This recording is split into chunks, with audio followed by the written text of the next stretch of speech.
Gente, é o Vitor aqui, bem-vindos ao meu canal. Hoje a gente vai falar sobre o atentado à bomba que aconteceu ontem no Supremo Tribunal Federal. E, como vocês já sabem, um cara foi lá no Supremo Tribunal Federal, estava vestido de coringa, tentou jogar uma bomba no STF, depois tentou jogar uma bomba na estátua, e aí alguém veio e o cara acabou se matando. Algum segurança veio e o cara, pelo que estão noticiando, o cara deitou e colocou uma bomba atrás da cabeça e, infelizmente, se matou. Acionou uma bomba e se matou. Gente, isso é um caso, na minha opinião, de o que a gente chama de lobo solitário, né? Porque ele não tinha, até aqui, né? Até o que a gente apurou aí na mídia, ele não tinha uma rede de apoio, tá? Ele não participava de nenhuma organização. Ao que tudo indica, o cara era simplesmente um militante, né, radical, independente. Isso não diminui a gravidade da situação, tá, gente? Isso não diminui nada a gravidade da situação. É bem preocupante, né? É bem preocupante que a gente ainda tenha esse tipo de atentado no Brasil. E aí, gente, logo na parte da manhã, isso foi de noite, tá? De madrugada. Logo na parte da manhã, o ministro Alexandre de Moraes deu uma declaração, tá? Fez um discurso em algum tipo de evento. Parece que era do Ministério Público, né, de algum lugar, ou da PM do Distrito Federal, sei lá. Ah, não, tá aqui, ó. Conselho Nacional do Ministério Público. Então era um evento do Ministério Público. Vamos ver o que ele falou. Eu ainda não vi esse vídeo. Né? São dois vídeos que o UOL publicou, né, com essas declarações do ministro. E vamos ver o que o ministro falou sobre isso. Né? O que ocorreu ontem. E o Ministério Público é uma instituição muito importante e vem fazendo esse trabalho importante na manutenção da democracia, no combate a esse extremismo que, lamentavelmente... Mas tá travando muito. Vou dar uma diminuída aqui nessa qualidade. Porque eu tô com 50 mil abas abertas, né? Então provavelmente é isso que tá atrasando o vídeo. Mas vamos diminuir um pouquinho a qualidade para ver se vai.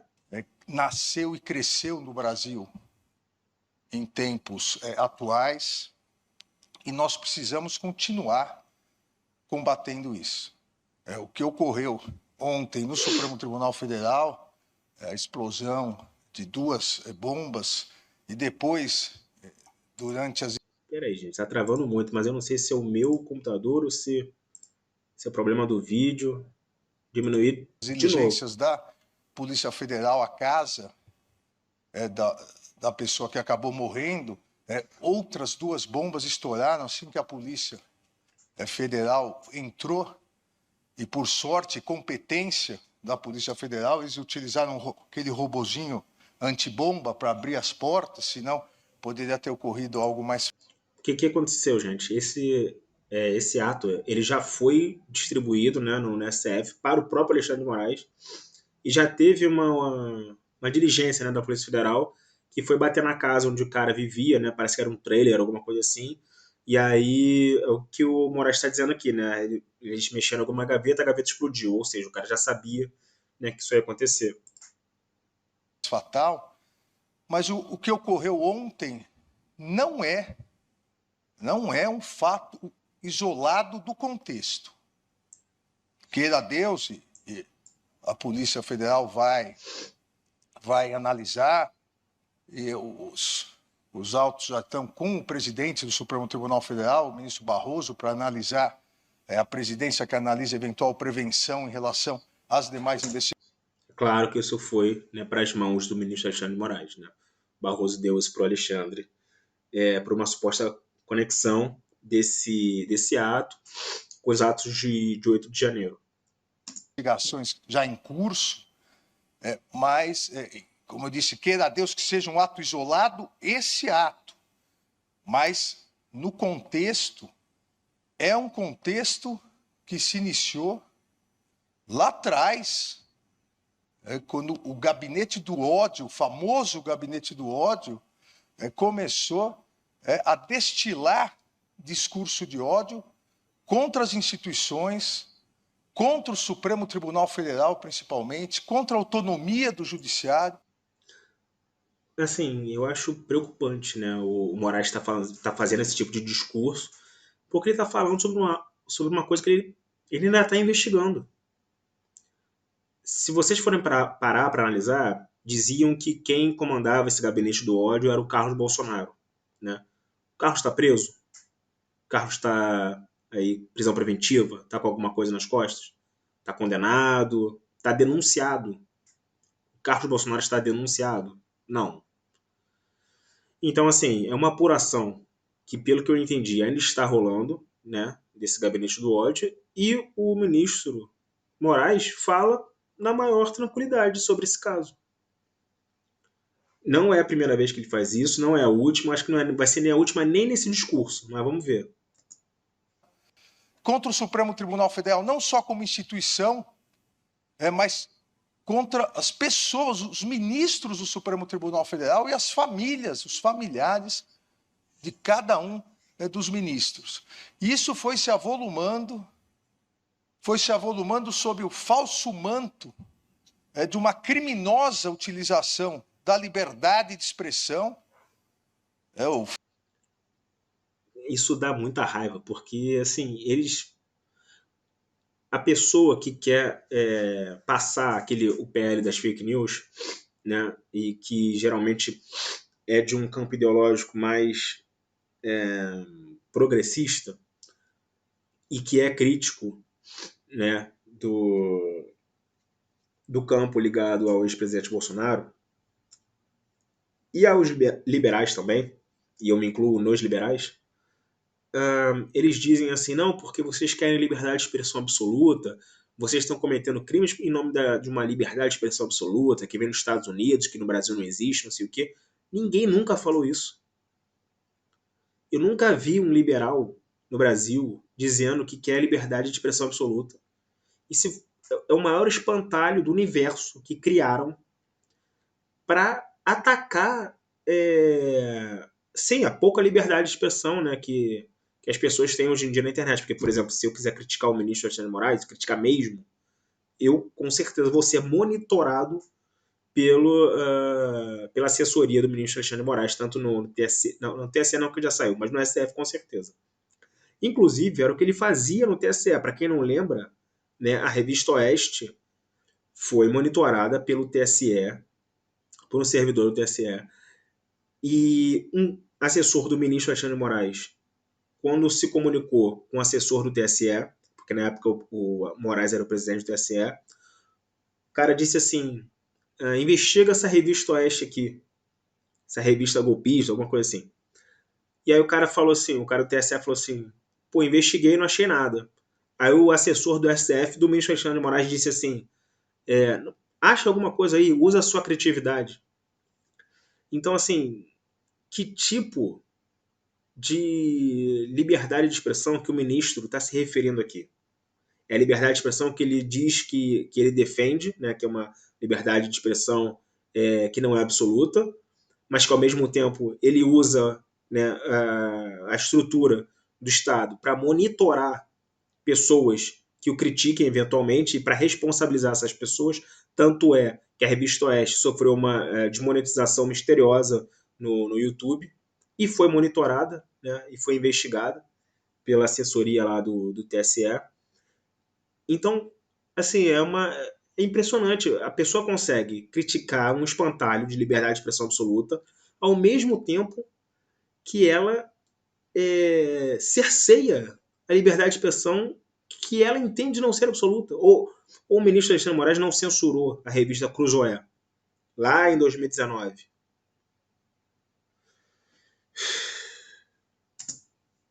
Ofender, ameaçar, coagir, em lugar do mundo, nenhum lugar do mundo, isso é liberdade de expressão, isso é crime.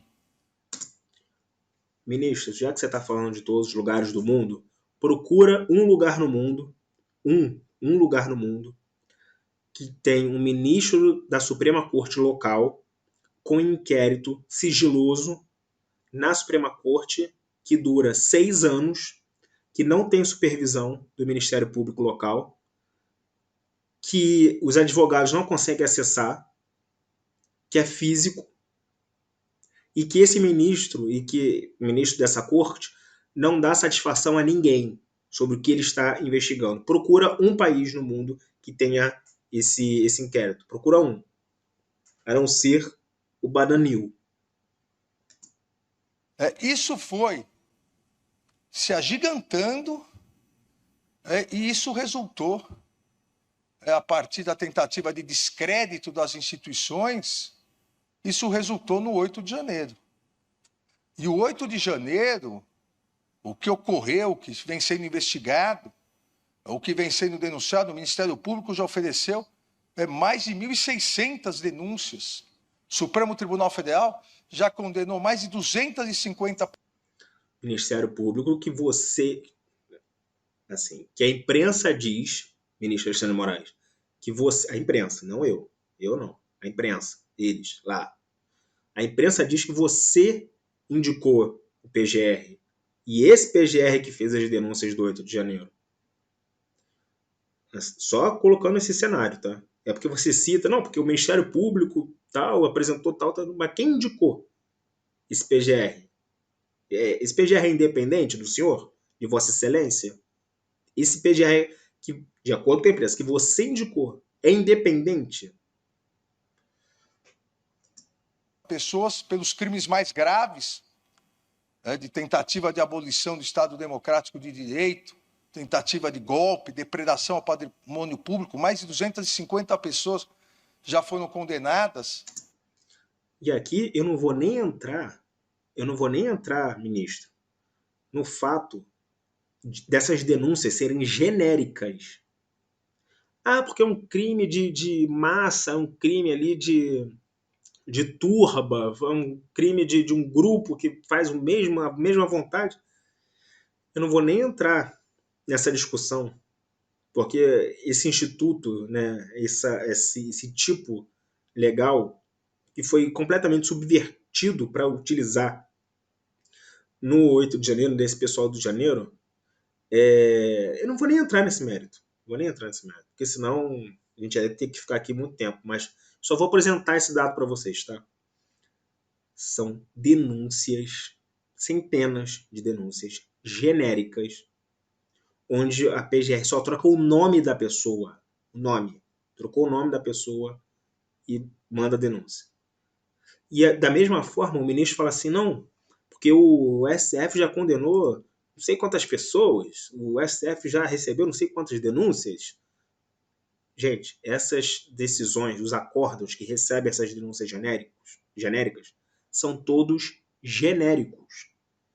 Procura, pega, eu tenho uma lista. É só vocês pedirem também, tá? Pede pro STF que eles mandam para vocês. Uma lista com todas as ações penais que foram originadas em decorrência dos inquéritos, né, que são conduzidos pelo ministro Alexandre Moraes. Pega essa lista, né, dessas ações penais do 8 de janeiro e vai vendo uma por uma. Vai vendo, você vai analisando. No momento que a denúncia genérica é oferecido, o acórdão é idêntico. O acórdão que recebe a denúncia é idêntico, só muda o nome, é a mesma coisa. Então, assim, não adianta você falar assim, porque o Ministério Público ofereceu 700 mil denúncias e houve 700 mil acordos de recepção de denúncias. A denúncia é genérica, o acordo que recebe é genérico, isso é... A pessoa fala isso como se isso fosse uma coisa democrática, quando é um absurdo do processo penal, é o cúmulo. Outras, mais de 100, foram condenadas pelos crimes mais leves, de organização criminosa para atentar contra a democracia na frente dos quartéis, pedindo intervenção militar. Outras 100 pessoas, e mais de 500 fizeram um acordo de não persecução penal desses crimes mais leves. A Polícia Federal está já em vias de conclusão dos inquéritos das autoridades. Vejam, é agora que a Polícia Federal está concluindo o inquérito das autoridades, né? Ele pode ter se referido aqui às autoridades da Polícia Militar do Distrito Federal ou de autoridades políticas. Se for autoridade da PM, do Distrito Federal, não quer dizer nada, né? Porque eu vou falar para vocês. Mas se for autoridade política, aí a gente tem uma coisa muito engraçada, porque primeiro ele condenou centenas de pessoas, o padeiro, o morador de rua, o vendedor ambulante, o incapaz, ele condenou a velhinha, ele condenou a centenas, milhares de pessoas, sem provar que essas pessoas tinham conexão com pessoas detentoras de foro privilegiado no Supremo Tribunal Federal. Então, primeiro ele condenou, falou assim, não, essas pessoas aqui estão relacionadas com pessoas de foro. Agora, quais são essas pessoas de foro, depois eu descubro. É isso, gente. O argumento é esse. E piora, tá? Porque em algumas denúncias e em alguns acórdãos, eles dizem assim, não, porque essas pessoas podem ter relação com alguns deputados que estão sendo investigados aqui no Supremo Tribunal Federal pelo 8 de janeiro, como o deputado fulano, beltrano, ciclano. Um desses deputados era o deputado André Fernandes. Aí, acho que se não me engano, em junho ou julho de 2023, a PGR mandou arquivar os inquéritos que investigavam esses parlamentares, porque, né, investigaram e viram que eles não tinham nenhuma relação com o 8 de janeiro. O que foi feito pelo ministro Alexandre de Moraes e pelo PGR, o novo PGR, né, o Bonet? Eles alteraram as petições e onde dizia que era que essas pessoas poderiam ter relação com deputados como André Fernandes, o Beltrano, não sei o quê, eles tiraram esses deputados e colocaram outros deputados aleatórios. E por quê? Porque foi feito pedido de arquivamento, que o ministro Moraes ainda não aceitou. Isso tem mais de um ano, gente. Esse pedido de arquivamento tem mais de um ano. E que ele ainda não mandou arquivar. Então, assim, as pessoas estão condenadas, centenas e milhares de pessoas condenadas lá pelo 8 de janeiro, que deveriam estar respondendo na primeira instância, porque o ministro Moraes diz que eles têm relações com pessoas que ainda nem foram indiciadas pela Polícia Federal. Não é que não foram condenadas, não foram indiciadas. Dos autores intelectuais, mas isso não terminou. E ontem é uma demonstração de que só é possível e é necessária a pacificação do país, mas só é possível essa necessária pacificação do país com a responsabilização de todos os criminosos. Não existe possibilidade de pacificação com anistia a criminosos. Gente, isso aqui é um ataque ao Congresso Nacional. Pura e simplesmente. Pura e simplesmente. Como é que um ministro do Supremo Tribunal Federal vai atacar o que está sendo debatido no Congresso? E aí depois, quando um deputado ou senador critica o Supremo Tribunal Federal, aí não, estão atacando o Supremo Tribunal Federal, que isso, que absurdo. Mas o ministro sobe num púlpito e diz, não pode debater anistia não, é um absurdo, não sei o que, não pode. Que isso, gente? Que isso? Nunca vi isso. Só faz isso, claro, porque o Pacheco deve estar em algum dos bolsos ali do ministro, bolso da frente, aqui na frente, ou interno ali do paletó, porque o Pacheco, né, como presidente do Congresso, é um excelente servidor do ministro Alexandre de Moraes. Né?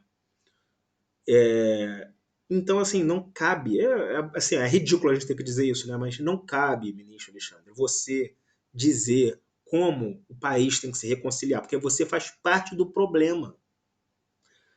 Parte da solução de reconciliação do país envolve, sinto lhe dizer, ministro, em você ser,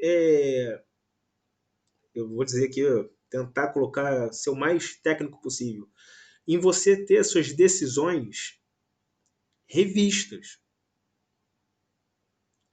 Porque por exemplo, a sua decisão do Roberto Jefferson, de você proibir o Roberto Jefferson de receber advogados, foi, no mínimo, autoritária. E que você teve que voltar atrás porque a OAB foi lá encher seu saco. Né? E depois você deu a ridicularizada, meses depois da ridicularizada pública na OAB, dizendo que ela ia soltar a notinha de repúdio, não sei o que, não sei o que. Então veja, você com esse tipo de conduta, né, menosprezando a OAB, menosprezando a advocacia, menosprezando o direito de defesa, menosprezando as prerrogativas dos advogados, vir falar de reconciliação, né? Por favor, estou medindo minhas palavras aqui. Não vamos ser levianos, né, ministro? Você faz parte do problema. Você não é parte da solução. Gente, nós temos o ministro do Supremo Tribunal Federal que atacou a OAB. Falou assim, isso, gente, durante uma sessão do Tribunal Superior, se não me engano foi do TSE. Falou assim, não, agora a OAB vai soltar mais uma notinha de repúdio contra mim, não sei o que e tal. Por um lado ele estava certo, porque de fato a OAB só faz isso contra o ministro Alexandre, só solta a notinha de repúdio. Mas o próprio presidente da OAB atual, tá? O Beto Simonetti, já disse que o ministro Alexandre de Moraes impediu advogados de acessarem os autos e os clientes. Aí é essa pessoa que quer falar de reconciliação? É essa pessoa? Ministro, o Congresso Nacional tem toda a prerrogativa de votar anistia, votar o que quiser. Cabe a você, quando chegar no seu colo lá no Supremo Tribunal Federal, você julgar constitucional ou inconstitucional. É isso, ponto, acabou. Não tem que você subir em púlpito para dizer que Congresso tem que fazer.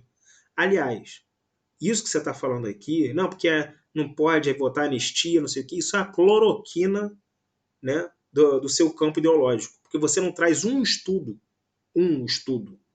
dizendo assim, não, a anistia é prejudicial para a democracia por causa disso, disso, daquilo. Isso, ministro, é assim, um discurso vazio, um discurso político, é um discurso político partidário. Porque você está usando da sua função de ministro para tentar ali influenciar em decisões do Congresso Nacional. Inclusive, não vou falar que é o senhor, tá? Pelo amor de Deus, longe de mim aqui, não vou falar que é o senhor. Mas já teve ministro do STF, de acordo com a imprensa, que ligou para parlamentar do Congresso Nacional para dizer, ó, não vai ter anistia, hein? Não pode discutir anistia. Coincidentemente, foi o que o senhor acabou de falar, né?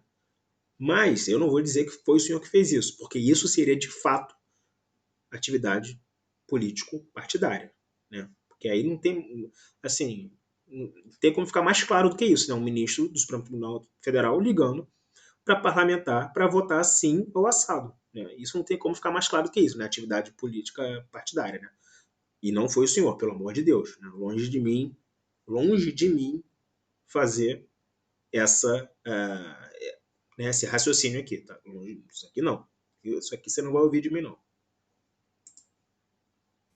Nós sabemos, e vocês que atuam no Ministério Público sabem, é que o criminoso anistiado é um criminoso impune.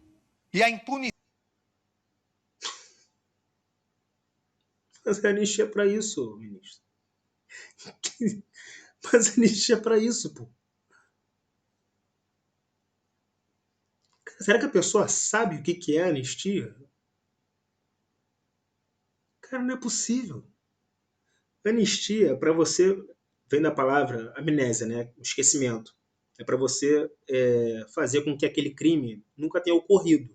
Esquecer aquele crime. Mas a pessoa, não, isso aí é tornar a pessoa impune. Sim, ministro, a anistia é para isso. Vai gerar mais agressividade, como gerou ontem. Ministro, isso é uma cloroquina sua, da sua cabeça. Ah, porque como gerou ontem, isso a gente chama de evidência anedótica, ou cherry picking. Você pode escolher qual que você quer, tá? Isso é uma falácia. Né? Para fazer um português claro aqui, isso aqui é uma falácia. Por quê?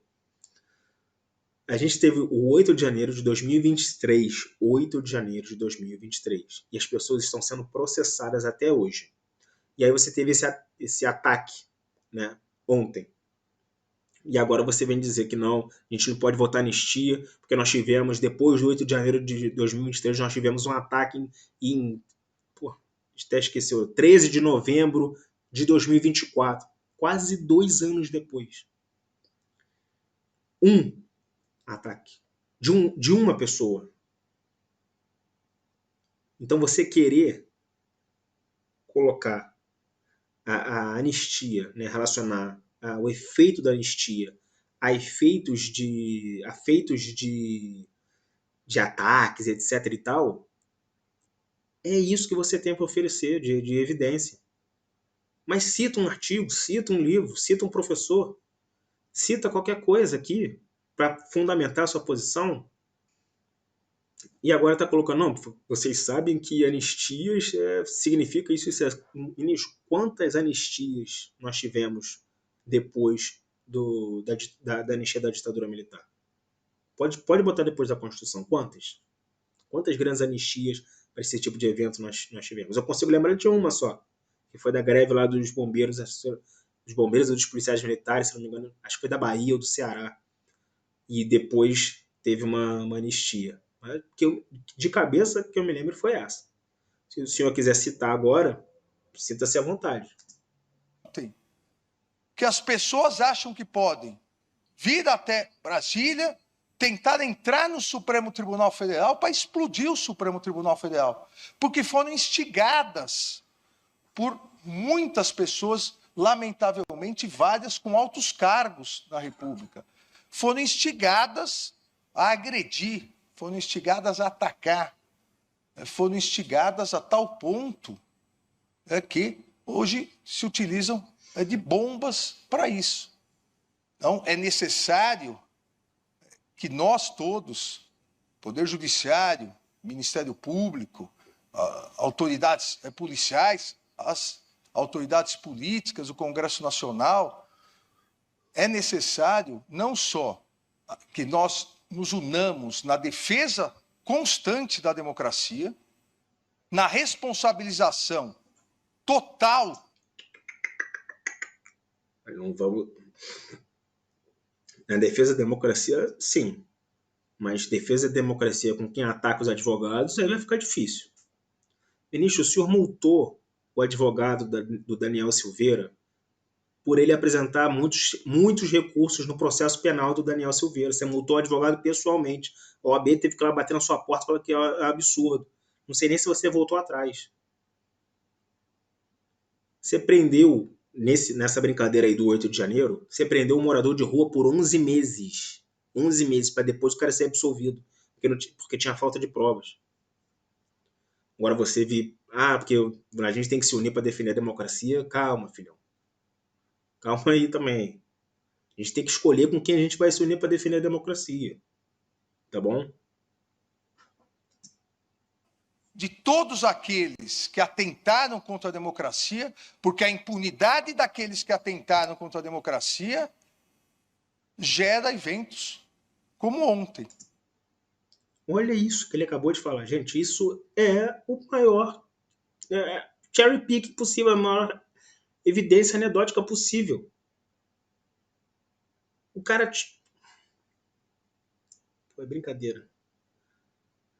E da onde você está tirando essas coisas, ministro? Dá um exemplo aí da história do Brasil, né? Faz um contexto. Não precisa ser da história do Brasil, não. Fala lá de fora. Fala países que ultrapassaram guerra civil.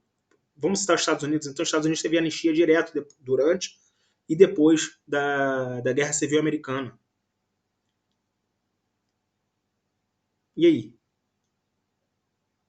Cita outros contextos de guerras, de períodos ditatoriais que tiveram anistias e depois tiveram ali ataques terroristas ou outras tentativas de ruptura institucional, né, logo depois dessas anistias. Cita. Voz até deu uma afinada. Cita. Mas não faz, porque vive né, dessas não é pinceladas. O cara pega isso, o cara pega essas poucas evidências para construir um raciocínio que não se sustenta, gente, pelo amor de Deus. A impunidade vai gerar mais agressividade. Da onde você tirou isso? Da onde? É por causa desse atentado? Por causa desse ataque aí? Pega a ditadura militar. Pega a anistia da ditadura militar. Pega depois, durante, sei lá, 20, 30 anos, nós tivemos ali, ainda tivemos atentados, vou chamar de terroristas, tá? No final da ditadura militar, depois da anistia, nós tivemos.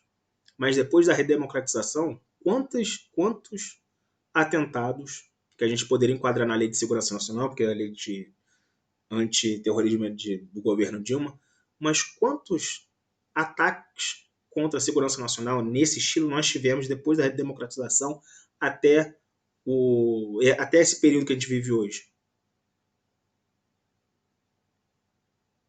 Insignificante, ministro. Insignificante. Quando começou esse período de radicalização, sim. Sim. Mas isso demonstra o quê? Que esse raciocínio, assim, falta evidência, falta materialidade, falta substância. Não basta simplesmente, gente, a gente falar as coisas. Ele não está no bar. Não tá no, isso aqui não é opinião de botequim. O cara é ministro do Supremo Tribunal Federal, o cara tem que ter um embasamento mínimo. Mínimo.